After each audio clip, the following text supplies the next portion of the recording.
We're live. Good morning, folks, and welcome. Let me adjust the camera there a little bit. Can't see that candle. Oh no, can't see this candle. Move that over. Um, I'm Parson Michael, and you are at Sacred Ground Community Church and Sangha.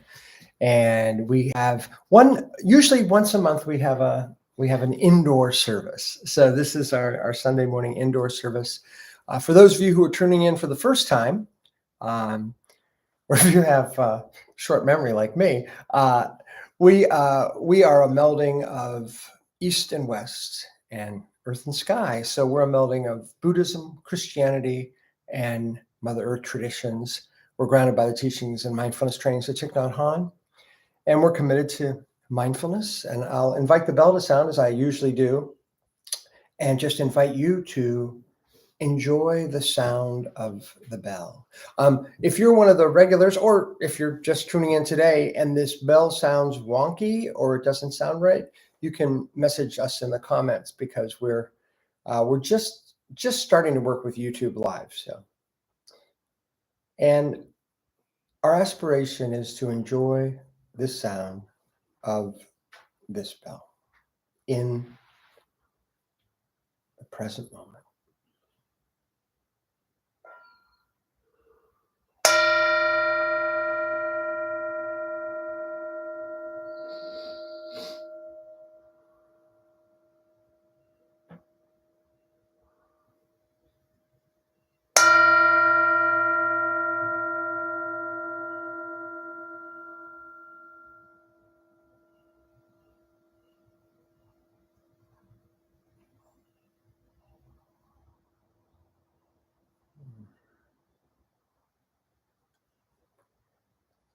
This week we'll be focusing on ease. The word we have from tradition in Buddhism is prashrabdhi. And last week we focused on discipline and virya. And we'll talk much more about that in a few minutes, but just want to let you know, I guess I'll tell you right now, the 7 factors of awakening. This is from Buddhist tradition. This is again from Thich Nhat Hanh. And we're doing this as a series. So over the next 5 weeks, we'll be covering the others. But the 7 factors are mindfulness, investigation of phenomena, diligence, joy, ease, which we're focusing on today, concentration, and letting go. And I want to invite you in this moment into, let's call it the ease of prayer. And I invite you into prayer.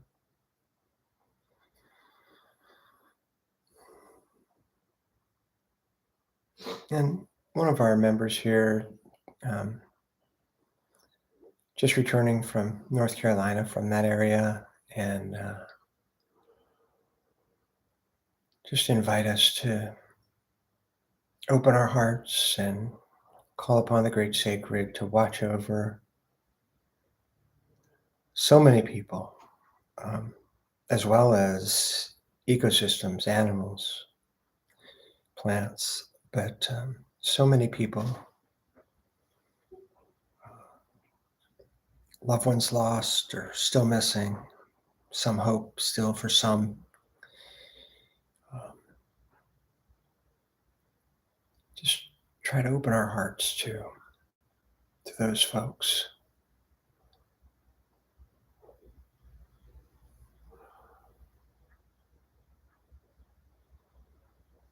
And we can also think of other people in other parts of the world, whether it's Ukraine or the West Bank or other areas where people are in harm's way, harm caused in those cases directly by fellow humans.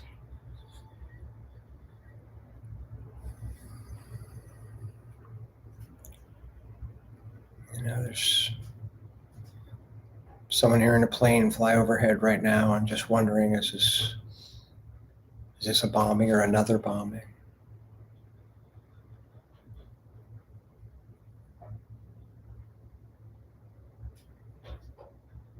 And there are people probably in our own neighborhoods within a radius of a mile or less from us, who just struggling internally, maybe in relationships, maybe in a space where there's violence or abuse, or where there's been a recent car accident or cancer.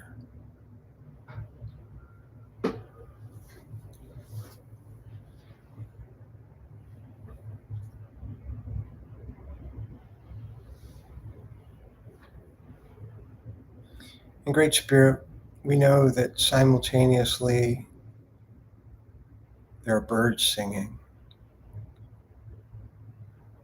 there are children at play, there's someone recovering from an illness or an accident.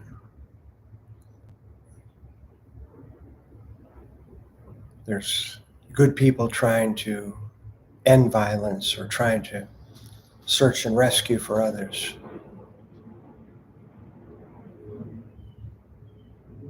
We give thanks for all that goodness that is also here right now.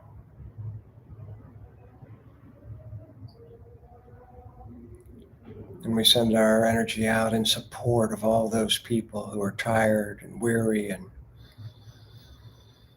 perhaps stressed, but trying to add to the good.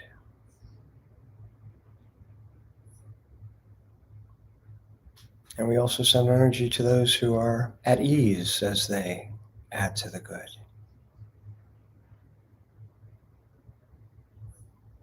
We are fortunate to be in this incredible kaleidoscope of the sacred. And we give thanks. Peace and amen.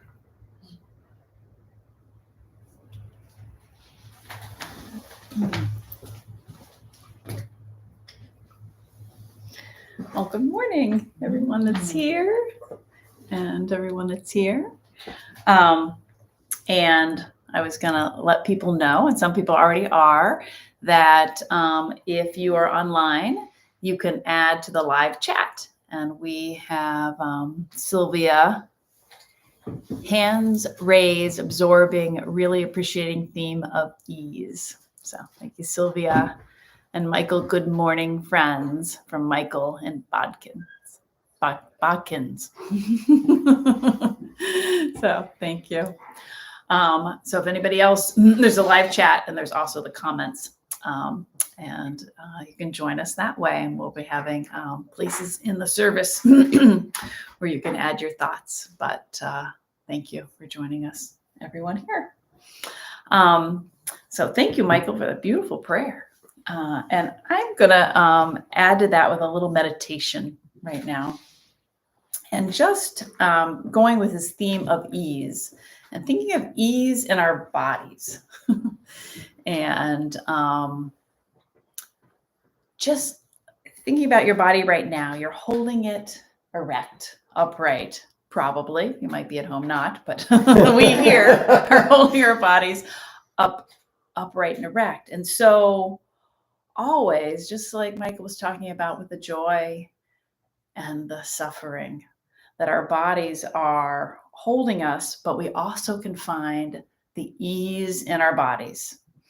And so we're going to just work with that for a moment. So I want you just to deliberately put your body in a position, doesn't matter what, where you are deliberately putting your feet, your hands, thinking about your spine. If you'd like to close your eyes, you can, or if not, just lower your gaze. And just notice. That's all. At first, noticing where you are in your body today. We're all at different spots. And of course, noticing your breath. I always love this. Haven't noticed my breath much this morning, but there it is. And just the ease at which you're breathing. And you might have a cold or some other thing that's making it not so easy to breathe. But in general, we forget we're breathing 99% of the time, but we are. It's just happening. And many times it's just happening with ease.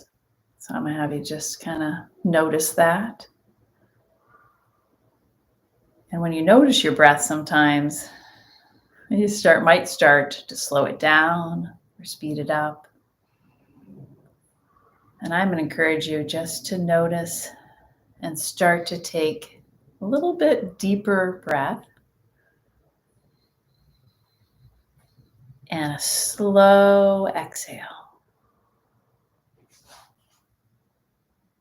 So just kind of slowing your breath, but deepening it. If you're able to breathe in and out through your nose, you can try that. If not, it doesn't matter. No, I want you just to think about and notice your toes, wherever they are. You might want to wiggle them a minute. And breathing in and out to your toes and your feet. So that we hold tension many times in our feet. So can you let go of any tension that might be in those feet or toes with your exhale? Noticing your legs. Let's start with the shins and the calves. Just putting attention on them. Not doing anything. And moving up to your knees, behind your knees. Maybe I'm going to give some love to my knees. I have some knee pain sometimes. Thinking about your thighs, your strong muscles all the way around your femur. And as we move up to like our glutes and our hips, right there is where a lot of us hold some tension. So even when you have the stability, can you release any tension that might be hiding there in your hips as you breathe in and out? With that exhale, can you release a little bit? And move up to our stomach. That's certainly sometimes where I hold the tension. Breathing in and out through our stomach, letting go. Up to our chest, our lungs.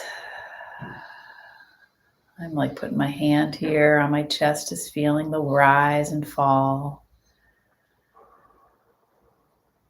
Our shoulders, you might just want to move your shoulders a bit, just around just a little bit. That is another place, I don't know, where I hold tension.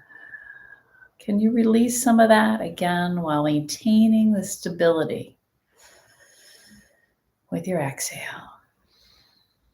Imagining our spine now all the way up through our neck.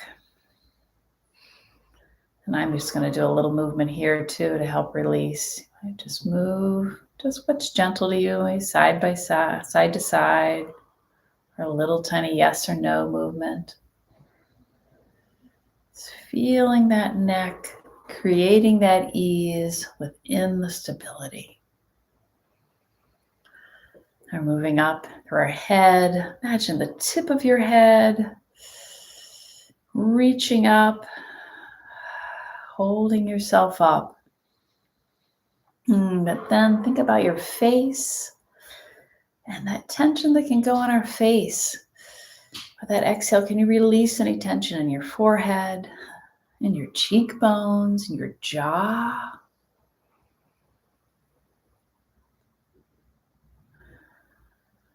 I'm going to have us think of our ears for 1 second. Focusing on that. And now letting the focus come back to our hearts. And through this ease, can our hearts shine the love that's in us? And maybe you can't right now. Maybe your heart needs to open and bring in some love that other people are admitting. But can we have an open heart?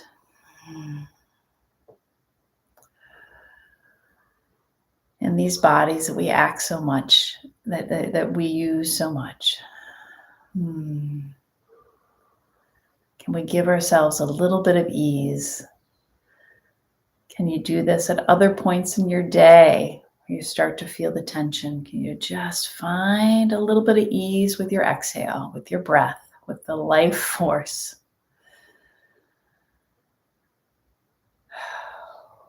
And I just want us to sit right now. Maybe put your hands in prayer position or not, on your heart. And just with gratitude for what we have, the imperfectness of our own bodies, the imperfectness of the world, but also the beauty and the joy and the love. We give appreciation and thanks. Peace and amen. Peace and amen.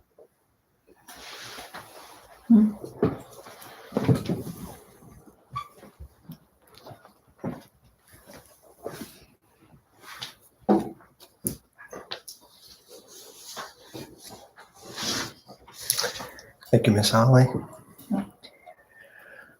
Let me just do a little acknowledgement of where we're sitting.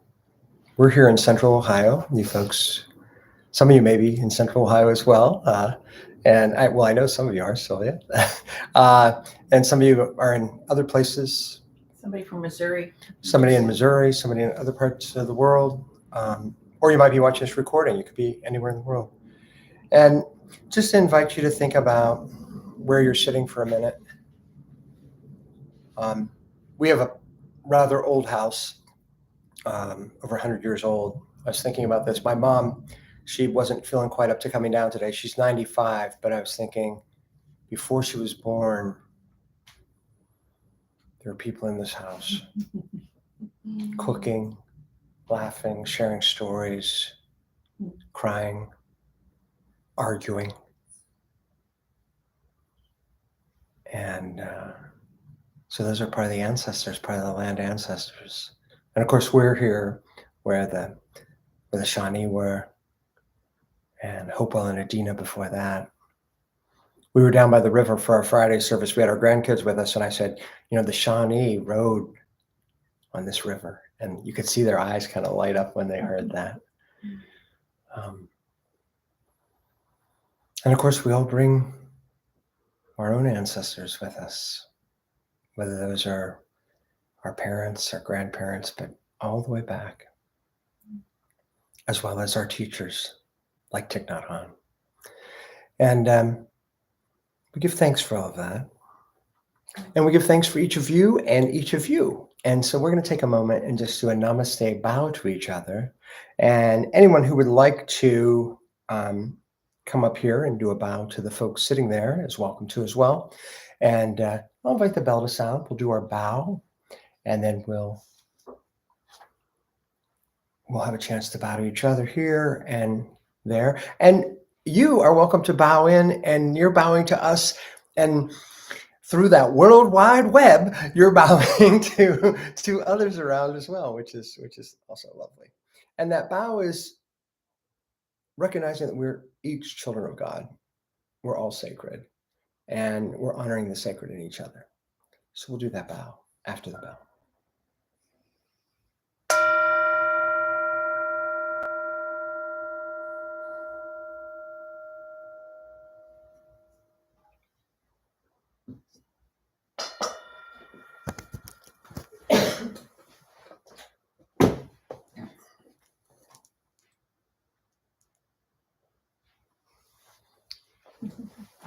I'm a little bit this way if anybody wants to bow. So the candles are not there.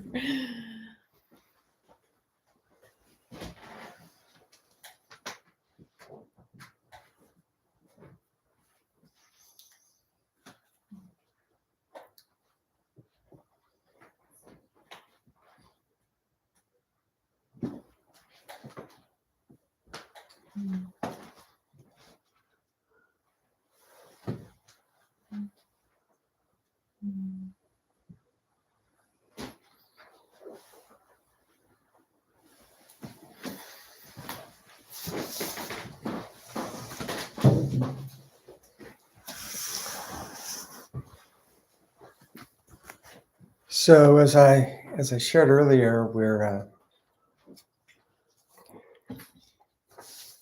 musing on the 7 factors of awakening, and this week our focus is ease, or prasarabdhi. And this reading comes from Thich Nhat Hanh's The Heart of the Buddha's Teaching, page 217. Diligence is always accompanied by ease. In the so-called third world, one often feels more ease than in the overdeveloped countries of the first world. Here, everyone is under enormous pressure, and people need stress reduction programs. Their stress comes from constant thinking and worrying, and from our lifestyles. We have to learn ways to bring our energy from our head down to our abdomen. Thank you, Miss Ollie. And Thich Nhat Hanh says, we have to learn to bring our energy from our head down to our abdomen at least once every 15 minutes. We need to practice letting go. When we are sick, we stay in bed and do nothing. Often we don't even eat or drink. All of our energy is directed toward healing. We need to practice even when we are not sick. Sitting meditation, walking meditation, and mindful eating are good opportunities for resting. When you feel agitated, if you're able to go to a park or a garden, it is an opportunity for rest. If you walk slowly, and remember to take it easy, if you are able to sit and do nothing. Let me say that one again, because we think of that as like being slothful. If you're able to sit and do nothing from time to time, you can rest deeply and enter a state of true ease.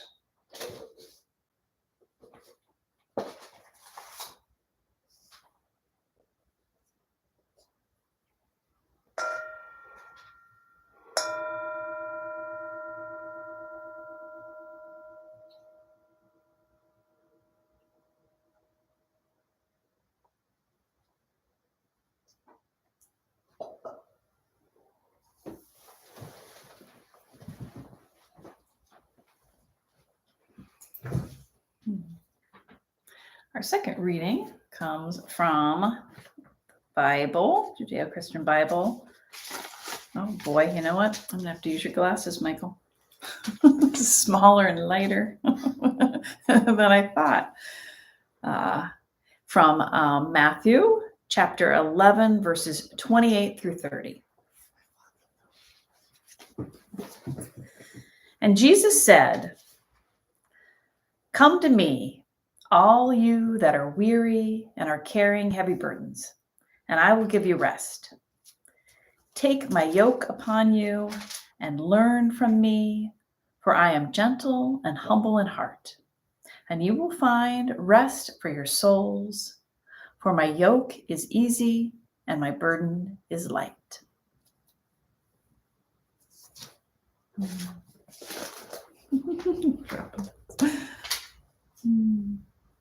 you.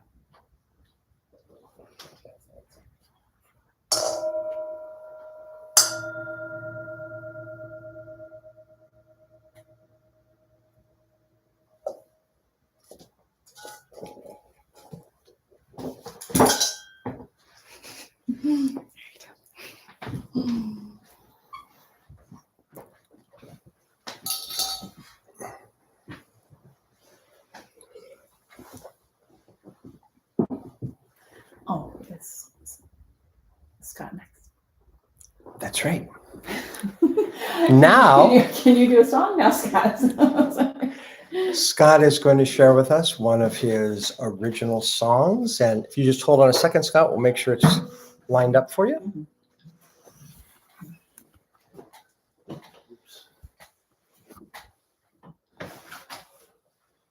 Well, I wrote this song almost a year ago.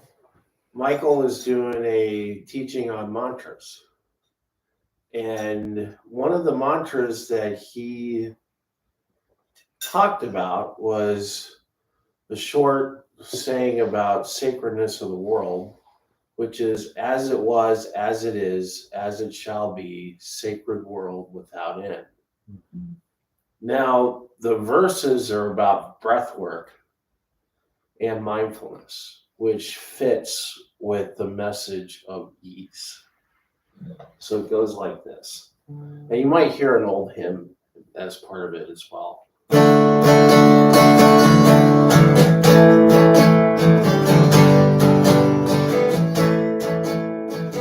Breathing in stillness, breathing out restlessness, breathing in nowness, breathing out scarcity, as it was, as it is, as it shall be. Sacred world without end. It is well with my soul.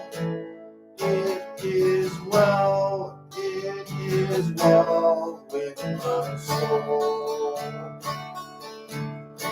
Breathing in love, breathing out hate, breathing in peace, breathing out strife, as it was and as it is, as it shall be.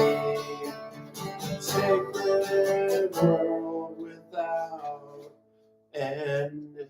It is well with my soul.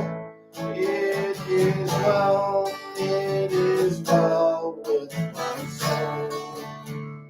Breathing in oneness, breathing out tribalism, breathing in joy, breathing out sorrow, as it was, as it is, as it shall be. Sacred world without end.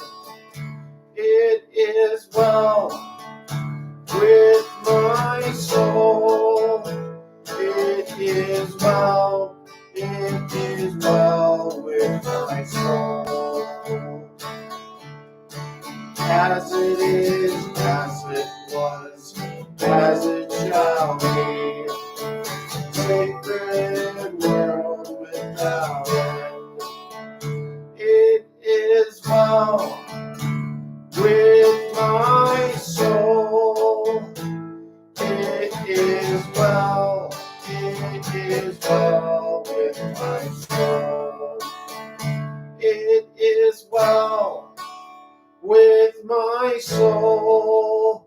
It is well, it is well with my soul.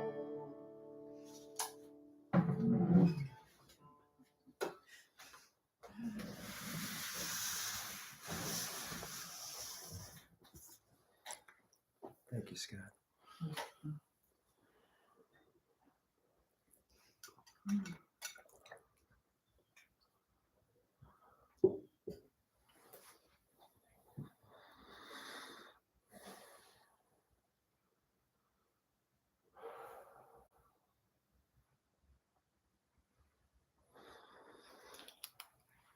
I love that Scott reminds us of those words, as it was, as it is, as it shall be. And this idea that despite it all, we're dwelling in the sacred.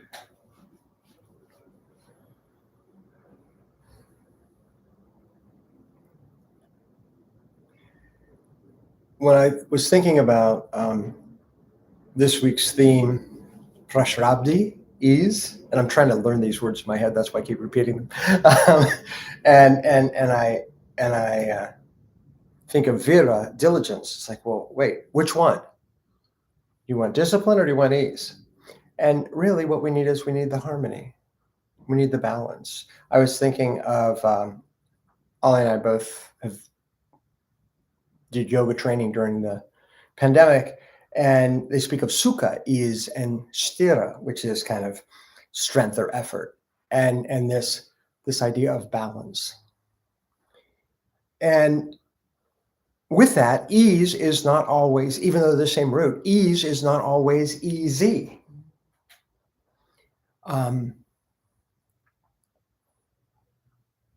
When I was in seminary in the summer of 2016, a small group of us had an opportunity to go to South Korea. And it was a perfect trip for me because we're going to be meeting with Buddhist leaders and Christian leaders. And inevitably, when we would get together with these groups of leaders, there'd be question and answer session, and it would come up about South Korea and North Korea. And, in that conflict, which, I'm 62 years old, and that war supposedly ended before I was born, but it didn't end. It's at this kind of frozen point. And we would, which, thankfully the frozen point, right? Because we don't have people hurting each other. But so the Korean people, I think in the South and North, still see themselves as in this tension of war. And of course, as with so many places in the world, if the spark and conflagration went the wrong way, we could have World War III. So scary. So anyway, we would talk with these leaders about North Korea. And all of them, the Christian and the Buddhist ones, all responded calmly with their voices. But I noticed that the Christian leaders we met with, I don't know if I can show my feet here, but I noticed when they were talking, some of them, their feet were shaking.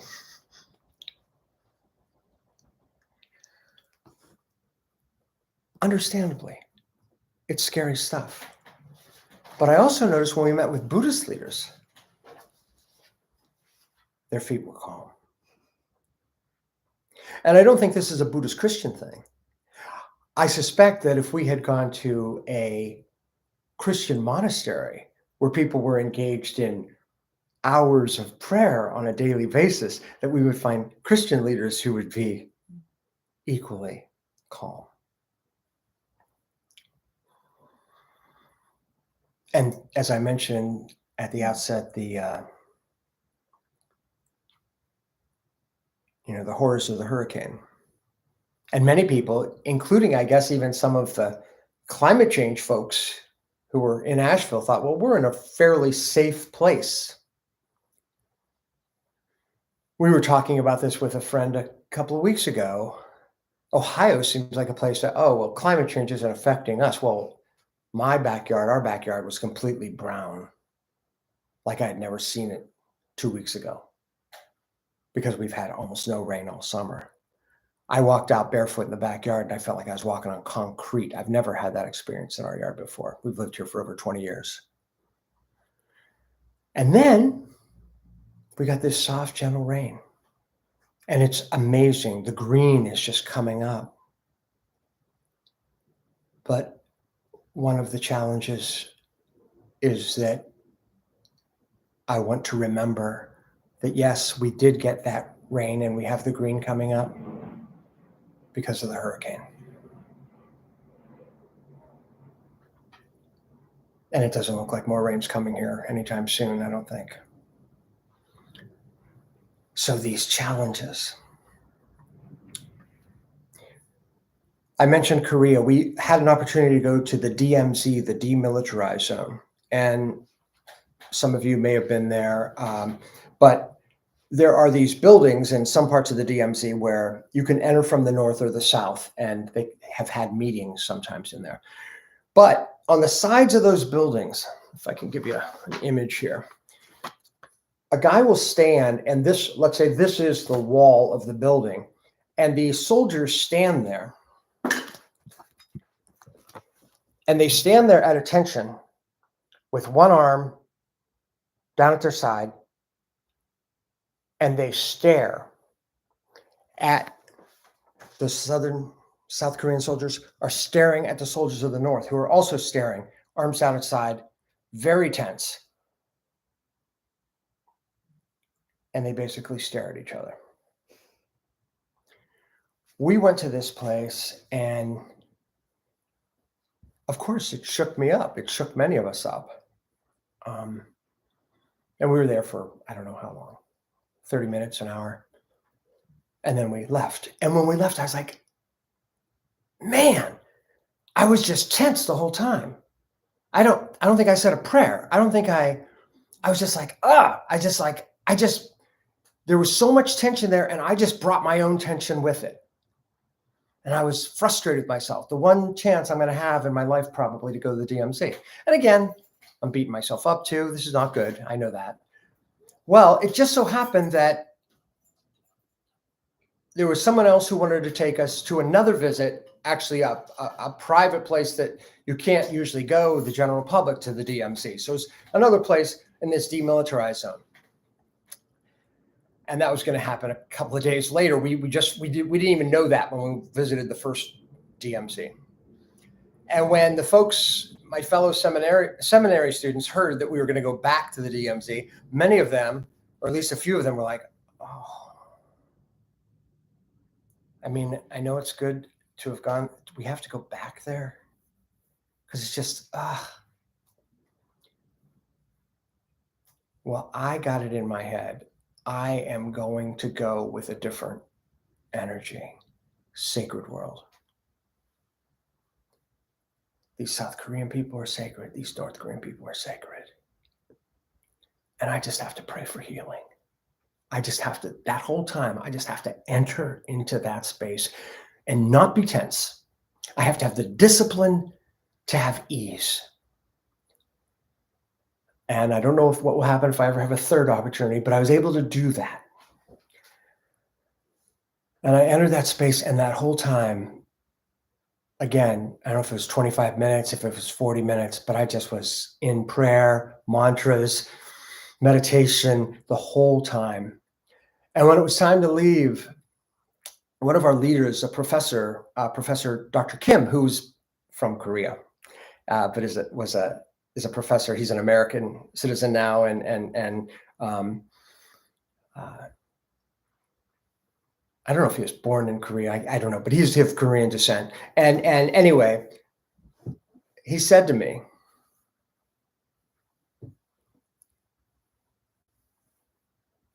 Brother Michael, it's time to go. Ollie and I had many discussions because I wanted to be called Brother Michael after that. She said, I don't think people are going to get it. And they're going to think it means something different. But there was something that I think Professor Kim saw in me that second time that he probably didn't see in me because I wasn't there the first time. And that's, I think, why he called me Brother Michael that day.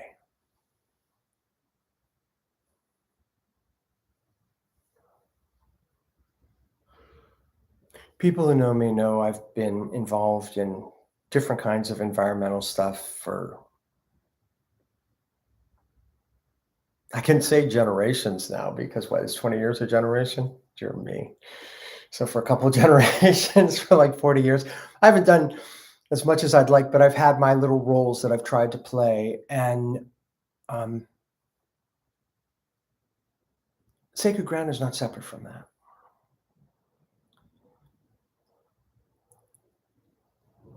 We're facing huge challenges, we all know, politically, internationally. But what's happening with our world is big.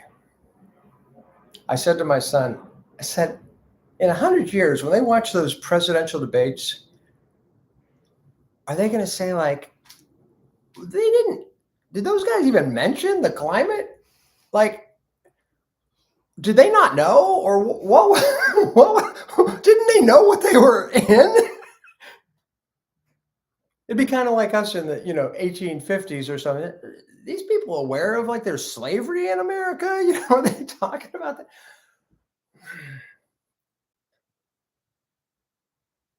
And I think the great challenge is, for me, maybe for others, if you think this has value, is how do we come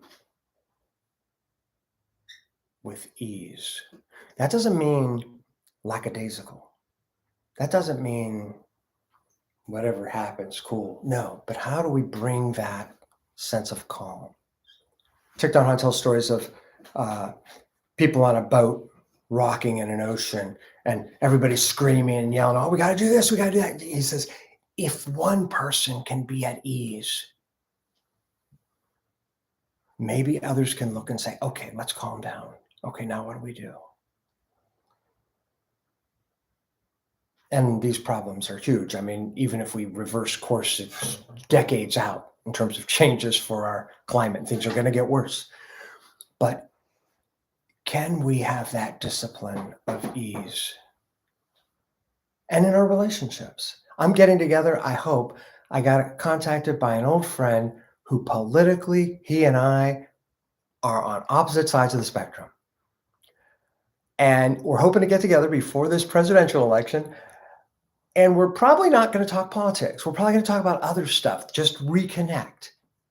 And maybe eventually after the election, maybe we'll end up talking about politics and stuff and where the country's heading and what our thoughts are and how we, but can I come to him with ease? Because if I come with my tension, if I come with that frenetic energy that has caused so much of our problems to begin with, guess what? It ain't gonna help. So that's the invitation. The invitation is ease. And it's not easy, but it may be worthwhile. I'll invite the bell to sound, and I'll invite you into a little ease.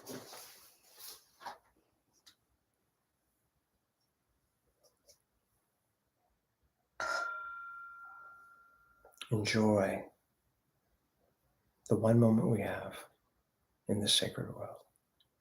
This moment, right now. I get to sit in this room with these are really cool people in this room. And I know there's really cool people out there too. I mean, that's pretty awesome.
Would you be willing to share what we're going to do for the 10 minutes? Or do you want me to do that? I want you to, because I don't know what you. So we're going to take 10 minutes and with ease, we hope, just enjoy connecting to the natural world. And you could be sitting at home and maybe you want to sit by a window. Maybe you want to go out your back porch. Maybe you want to go out in the backyard or front yard. I was talking with some people about this. How many people have you ever heard say, boy, when I go out into nature, when I get into a park, when I go out into the woods, I just experience healing. And I think, I don't know how it works. I have no idea, but that sense of ease and being and presence that we can bring to nature if we can do that.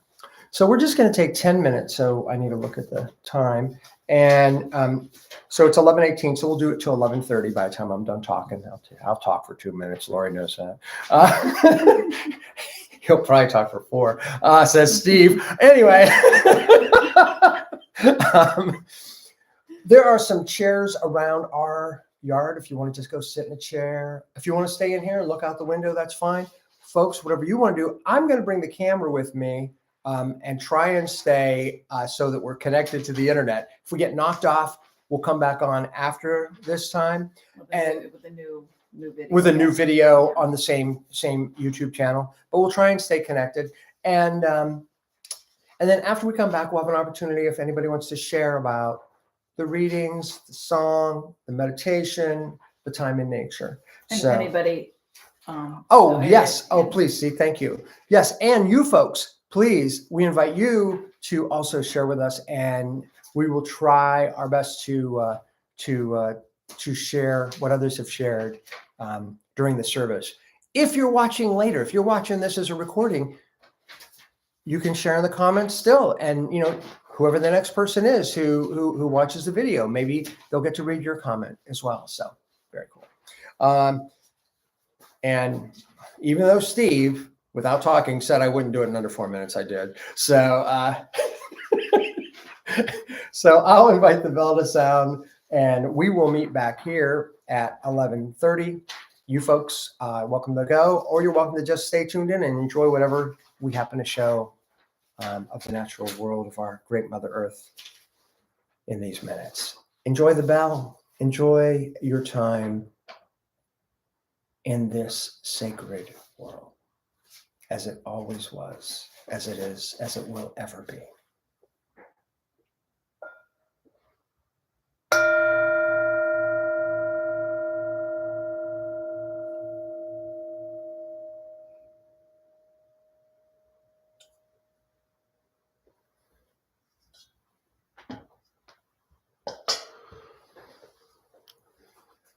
So we'll take 10 minutes. I'm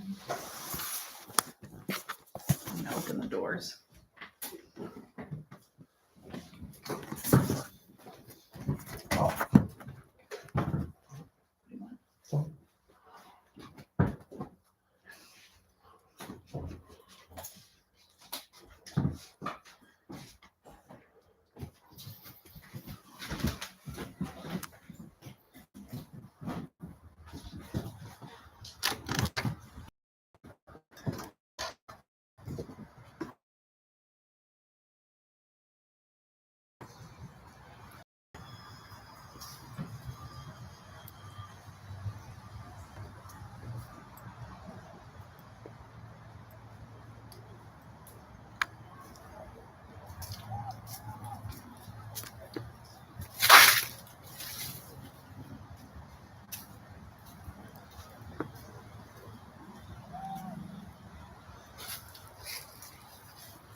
Hmm. This time in nature comes from our Church of the Wild model that we've been working with for a while now, from a book by Victoria Loors. And you can learn more about Wild Church and the Wild Church Network if you go to their site. And we're part of that.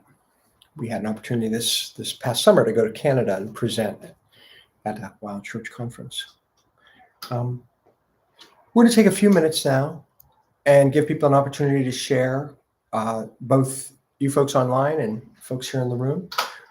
If you are in the room and would like to share, you're welcome to just speak up, and hopefully we'll pick it up on the audio here. If you are comfortable with being in front of the camera and that being on YouTube, then you're welcome to come. I'll actually move from this seat so people can come and sit here. The camera.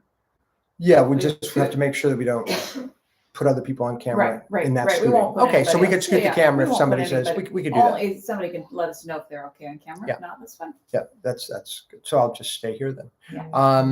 And also those of you who would like to share online, please do, and we will try and share some of those aloud, or if we can.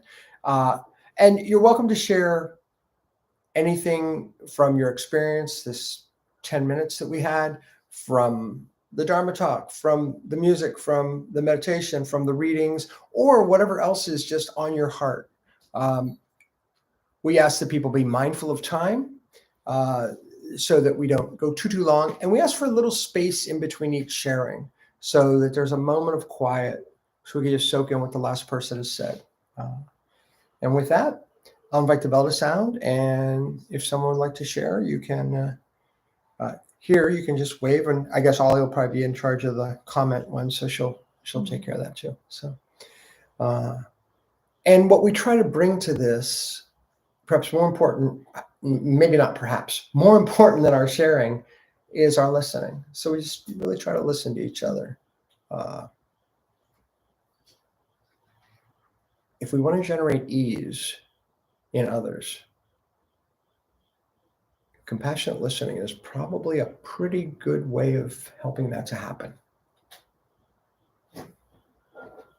Enjoy the bell, and then we'll start with our discussion.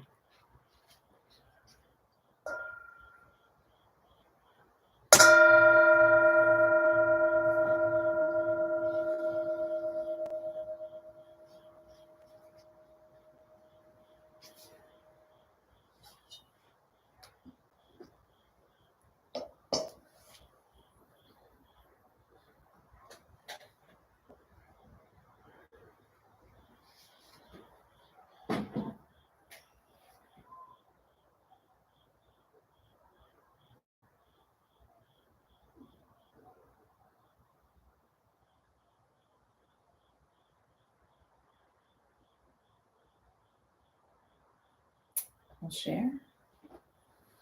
Share it.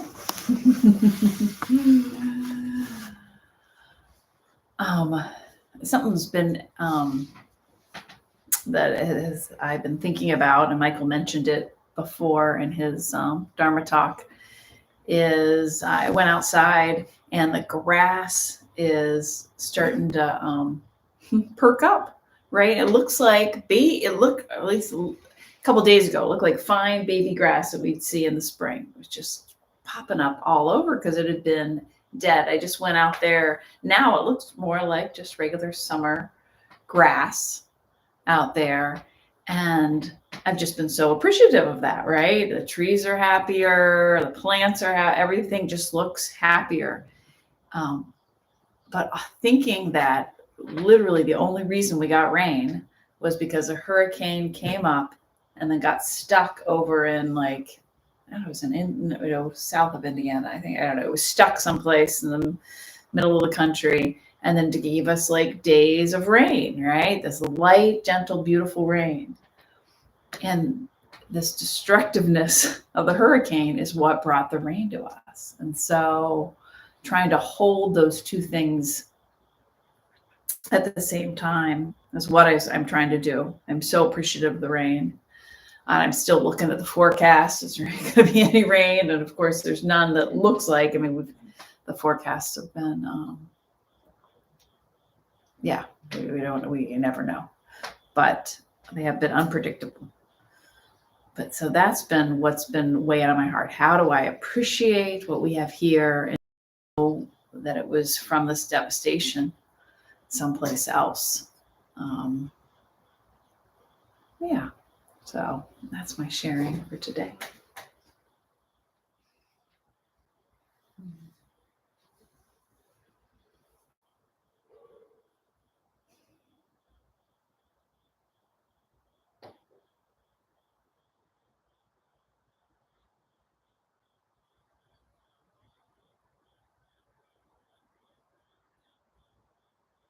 Shannon Valiant. I'm cool being with everybody on YouTube. Good morning to y'all. Thank you for being here. I'm gonna make this as Oh, you okay? brief as I can because I got a lot of things swirling in my head. I just came back from North Carolina and Virginia. Why, you ask, would I have been over there? First off, that's my home. That's where I'm from originally in North Carolina. And we had a family reunion in the eastern part of the state, in the Raleigh-Durham, Chapel Hill area. And that had been planned for a whole year. And there were about 300 of us. And so everybody wants to know how that was over there. We were really, really lucky. Rain that was tolerable and maybe even needed. Then my husband and I, since we're not employed, my husband retired a while ago. I'm not employed. We had weeks and weeks ago made a reservation in a little town called Abingdon, Virginia, which is in the far southwest corner of Virginia. The only reason we were going there and not the mountains of North Carolina is because we were coming from the eastern part of the state. Usually we come from Charlotte, where my family actually is, my mom and my siblings and my nieces and nephews.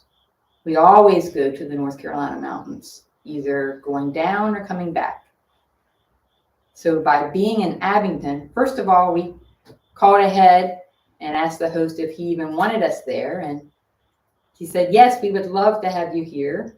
The power's back on. And we just would love to have you here. As you can imagine, when an area isn't super devastated, they need your dollars. So we came in and we were glad to be there. It was a really surreal experience. I've never experienced something quite like this because they're 20 to 30 miles away from devastation that you've been hearing about in the news, seeing videos. They're right there, and yet they were spared. And so there's we met people just in our 3 nights there in restaurants and the visitor center on the Virginia Creeper Trail, just being around town from our host. And they all have family and friends that were in the middle of that devastation, many of them at least. So it's one thing to say you're practicing joy and grief in the same moment, but we really were practicing that because we had to. And it's powerful.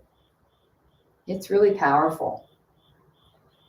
And to follow something that Michael and Ollie both said, I'm involved in several groups caring for the planet, trying to care for the planet one way or the other. Have been for 25 years, not doing enough, doing my part, but not doing enough. I don't think there almost is enough. And that's what I carry, and that's what I'm trying to do in my ease. One quote I'd like to share from one of the groups that I am involved with is Save Ohio Parks. that I've mentioned before. I won't go into that today. But one of the leaders of that group, Kathy Cowan Becker, always concludes her emails to us with this quote by Carl Sagan. Anything else you're interested in is not going to happen if you cannot breathe the air and drink the water. Don't sit this one out. Do something. You are by accident of fate alive at an absolutely critical moment in the history of our planet.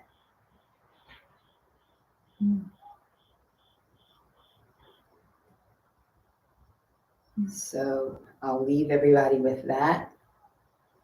In our busy lives, just try to do something. Thank y'all for listening. Shannon bowing out.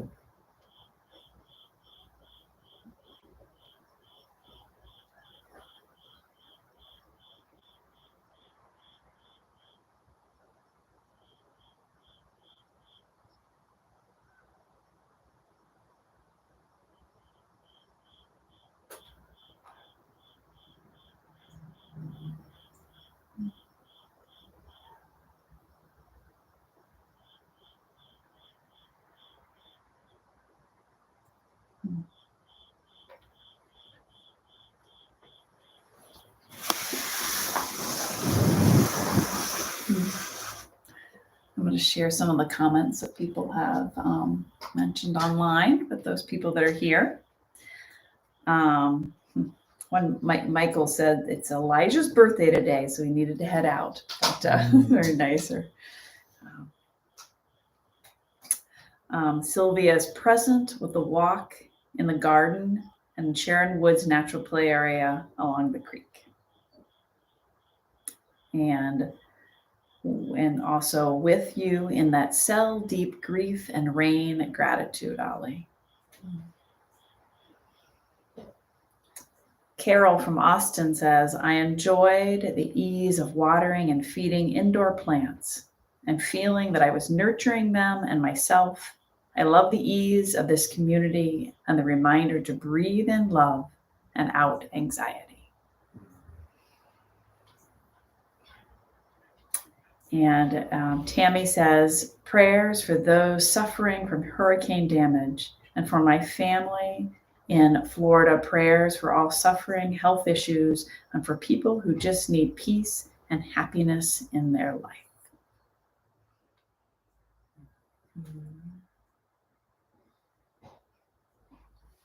Oh, I think there's one more.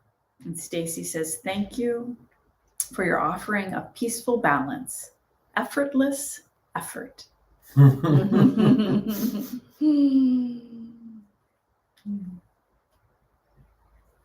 Thanks for those who've shared.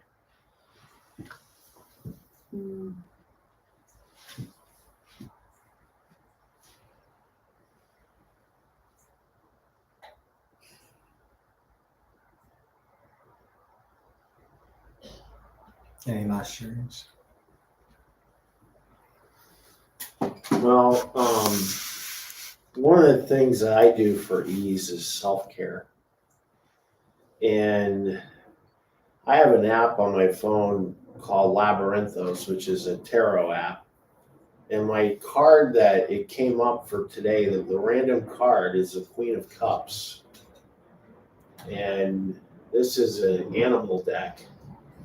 I actually have the physical deck. It's a swan with cups.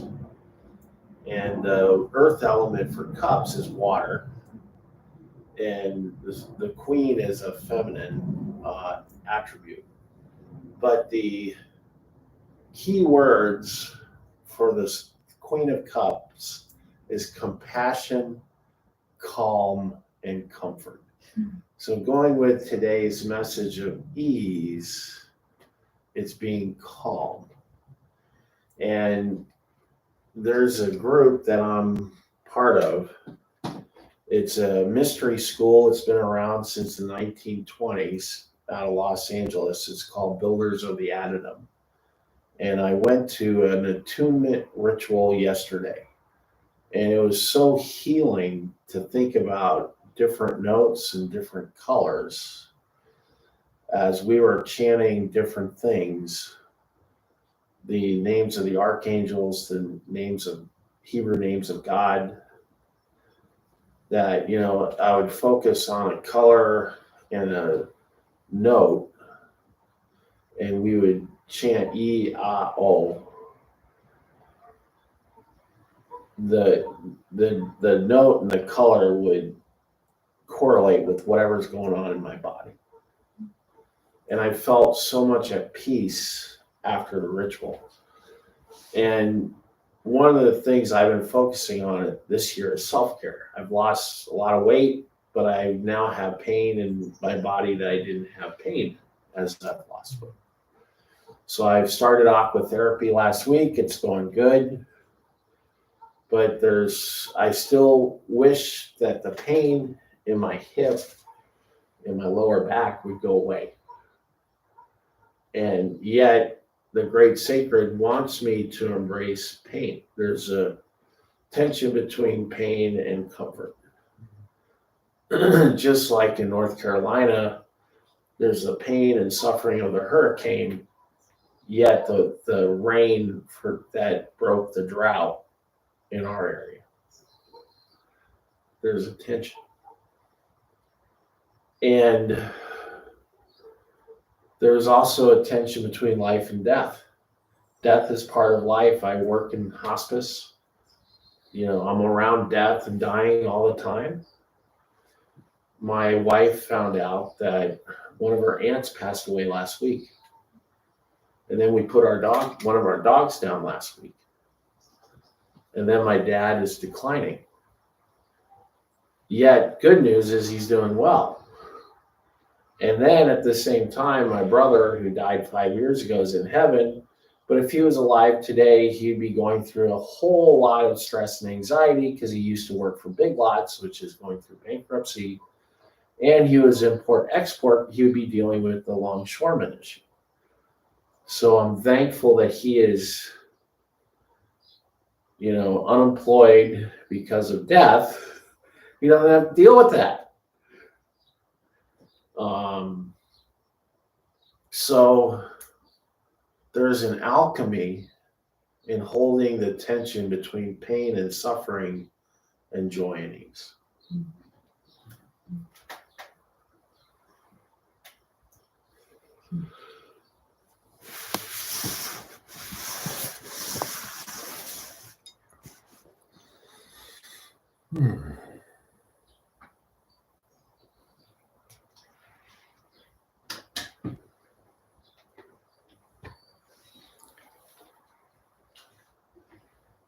All these words we share and words that we held in our hearts, thoughts we held in our hearts, feelings we held in our hearts.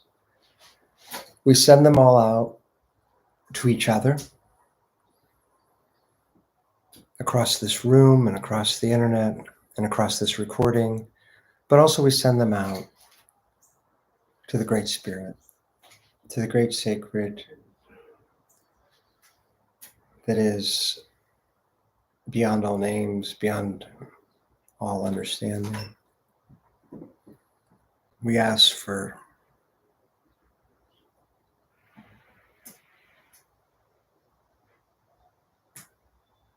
understanding. Help us to see what we don't see. Help us to be both disciplined and at ease as we go forward. Peace and amen.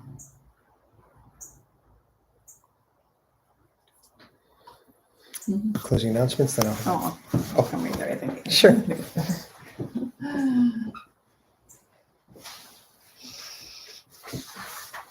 Okay. So just our closing announcements. So we are now meeting every Wednesday for a Bible study at 4 p.m. And you can join us on Zoom.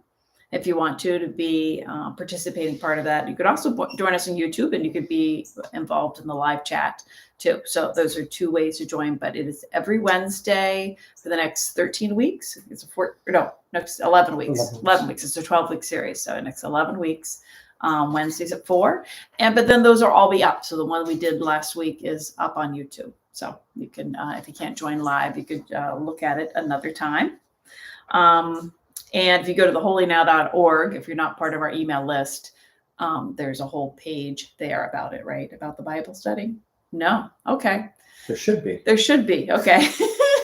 There might be at some point. But if you do contact us, you contact us and we'll send you an email with information about it. And maybe there'll be a page at some point on theholynow.org. And also, if you're in Columbus, every Friday at 4, we're doing a Wild Church Now. This week it's going to be near OSU, near where we live, the Ohio State.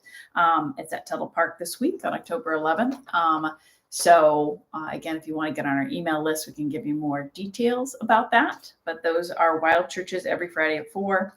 Next Sunday and the next 3 Sundays, we're going to be out in the park. Next Sunday, we're going to be in Sharon Woods. And again, get on our email list. You're going to get specifics about that. The next time we're going to be online on a Sunday is in 2 weeks from now, and that'll be at Sharon Woods online in 2 weeks. Any information, go to theholynow.org. If you want to contact us for email lists, if you want to look at our calendar and our whole fall schedule, and if you want to donate and support us, that is all at theholynow.org. So those are our announcements, and Michael will do an ending prayer for us.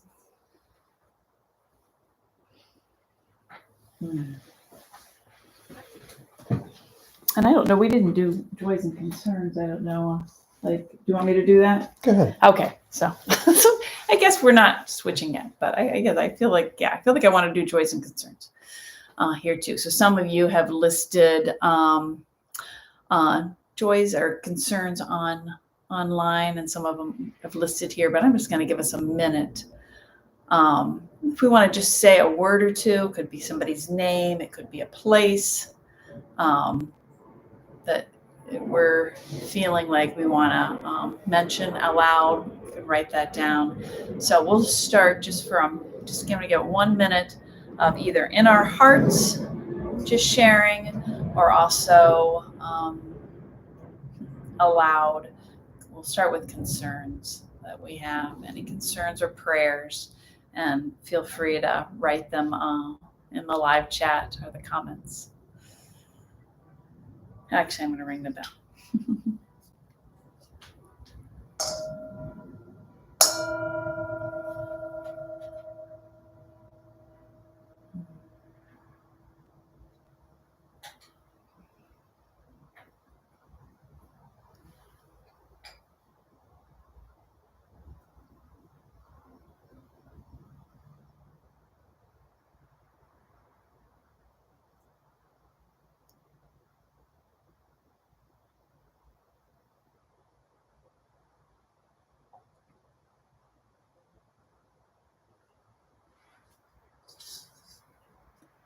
Just prayers for people in war-torn places around the world.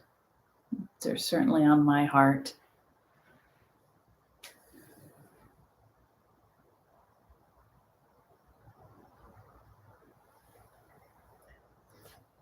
My nephew Keith and his daughter Capri.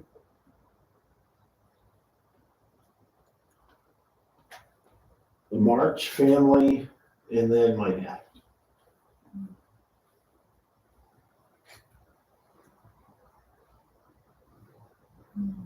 People affected by the climate here in the United States, but all over the world.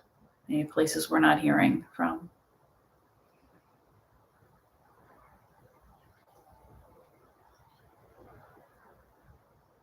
Our son Joe and my sister Katie.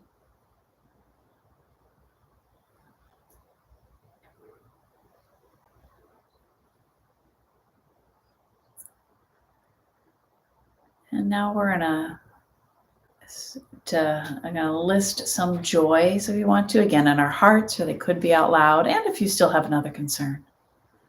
But we can lift up some joys. I have a joy that I could open the windows, we have a beautiful breeze, beautiful sunny day. I love feeling the breeze in our house.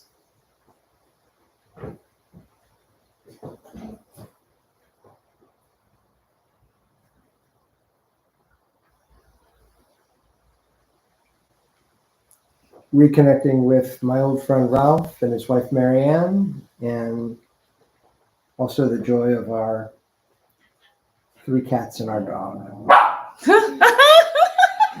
Amen. Somebody wants to come in.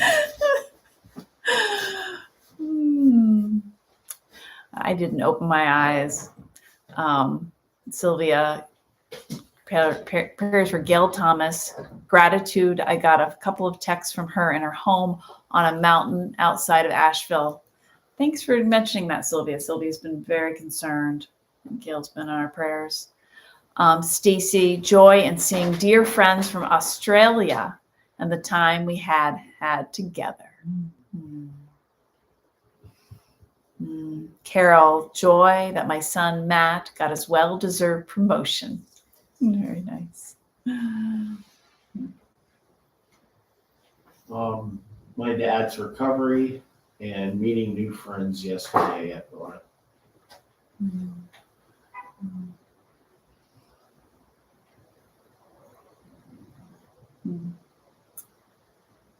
And we got to thank you for the service and for the Bible study. A couple for the Bible study, thanks on here. So, well, for all our prayers and joys, spoken and unspoken, as Michael said, we send them out into the world.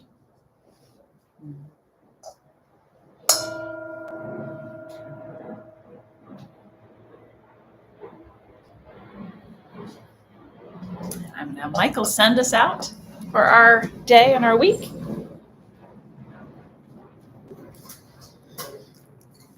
Know if you hear the plane, blessings on the people in their flight.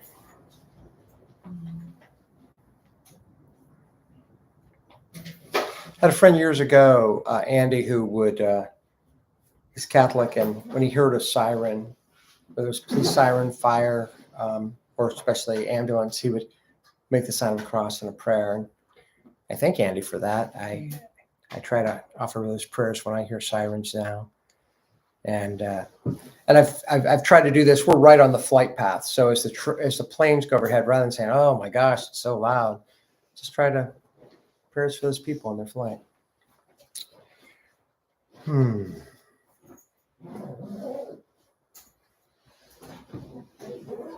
I think it was Scott who used the word alchemy, and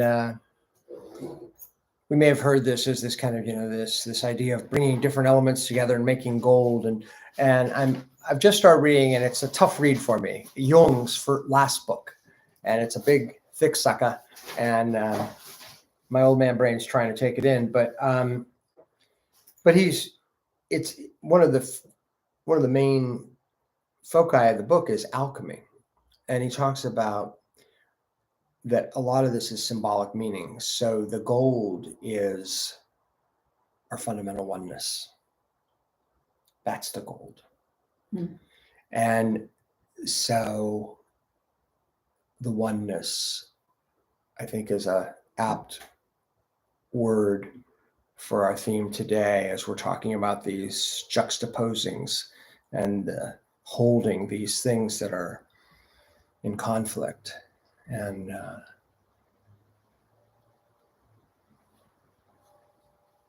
I hear the bells of the Roman Catholic Church about a half mile away.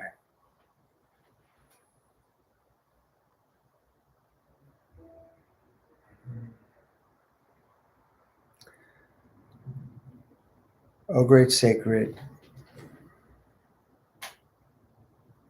help us to move beyond our dualisms, our dichotomies, And perhaps especially help us to move beyond our egos. Watch over the folks on the flight.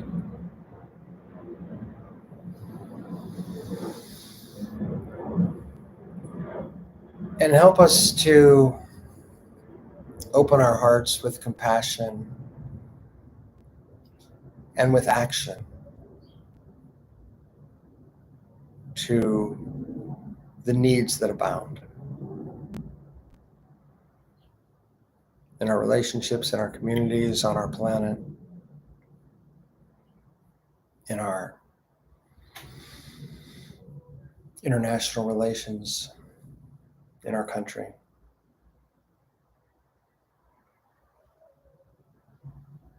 And help us to remember that balance of discipline and ease.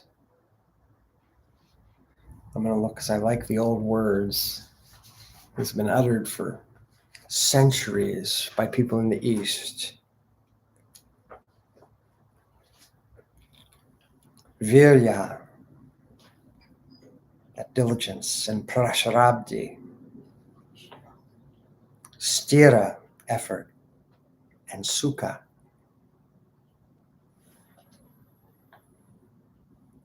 oh, great sacred, you know all languages. You know of our need for stira and sukha, for virya and prashrabdi, for discipline, effort, and perseverance, and for flexibility and ease. Life is hard, and it is also so magnificently sacred. Help us to open our souls to try to add to the good and to bring the ease that can bring healing and that can maybe at times bring the calmness that will help us to find new ways.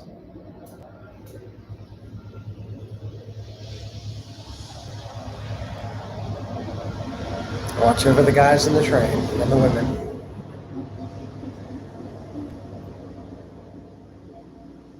You're watching over the trees and the plants, the insects and the animals, the people in harm's way and those in full joy. May we recognize the gold, the oneness. Help us to see. Oh, great Spirit, help us to see. Peace and amen, and amen, and amen. Thanks, y'all. Hopefully we'll see some of y'all on Wednesday at, what time? 4. Wednesday at 4. And that'll be our Bible study, and then we'll be back for Sunday in 2 weeks.